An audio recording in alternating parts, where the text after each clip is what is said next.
Okay, so today, the sky around Grumble wasn't just, gloomy. It was absolutely rumbling, a real internal storm brewing. We're doing a deep dive into this really quite powerful story. It's called Grumble's Cloud Cocoa, Understanding Anger's Message.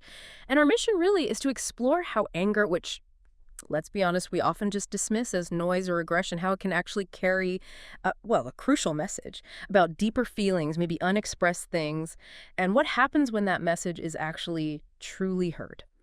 What struck me first was how it challenges our immediate reactions. Oh, absolutely. It's a fantastic way to look at a core psychological idea, really. We tend to react instinctively to the outward show of strong emotions, the loudness. But this story, it beautifully shows the difference between what we call primary and secondary emotions.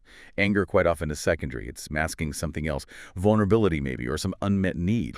The story helps us look past the storm, doesn't it, to see where it's really coming from. Exactly. When Grumbles the thundercloud first shows up, I mean, his entrance is just this boom, boom, almost primal, a huge thunderous display of whatever's going on inside him.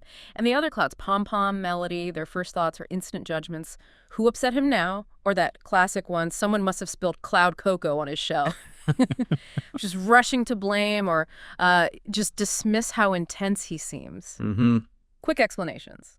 But Grumble's own thoughts, they tell a totally different story. He's not actually that mad. He's muttering, why does everyone think I'm scary? The reality, he just felt hurt. That's the word he uses, hurt, not scary. And this is precisely where the story shifts, I think, from just a simple fable to something much more insightful about, well, human communication. How often do we do that, like pom-pom or cry cloud?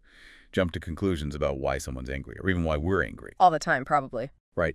And what's so great here is Toby's approach. Instead of just reacting to Grumble's thunder, Toby steps into that emotional storm, but without fear. He doesn't try to shut down the noise.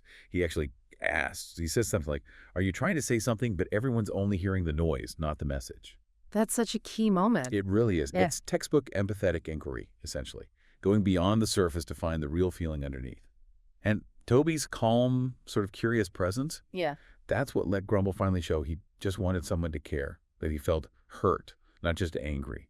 If you connect this to emotional intelligence, it really highlights how active listening, truly listening, can de-escalate things by validating the actual need, the real feeling. And that validation, that's where you see this incredible transformation happen, right? Once Toby acknowledged Grumble's hurt, the whole vibe just shifted. The other clouds, pom-pom, melody, even cry cloud, they all went quiet. Toby just sort of affirmed it. You don't want to hurt anyone. You just want to be seen, heard, taken seriously. That moment of being truly understood, that's the pivot. And Grumble, after this really deep pause, he decides to make amends. Not with a simple sorry, but with something new. Yeah, and that transformation, it's not just touching, it's really instructive for us.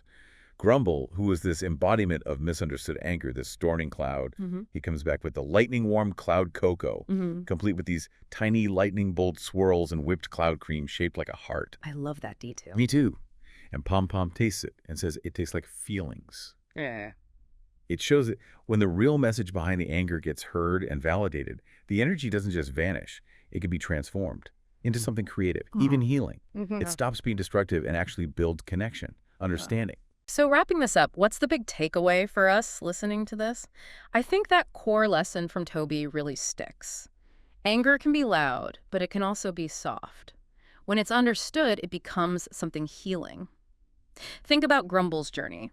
From that storming cloud, lost in his own hurt, to creating something like lightning-warm cloud cocoa that literally tastes like feelings. It's not just about him feeling better. It's about turning that raw emotion into something that actually nourishes connection between them all. It absolutely underscores how vital it is to listen beyond the initial, the noise, the rumble, to find the message underneath, just like Toby did. And maybe this raises a question for you, listening right now. What cloud cocoa moment is happening in your life? Or maybe in the lives of people around you? That big, perhaps thunderous outward expression. Could it be holding a hidden message? An unmet need? Or maybe just a quiet hurt waiting for someone to pause and truly listen and understand.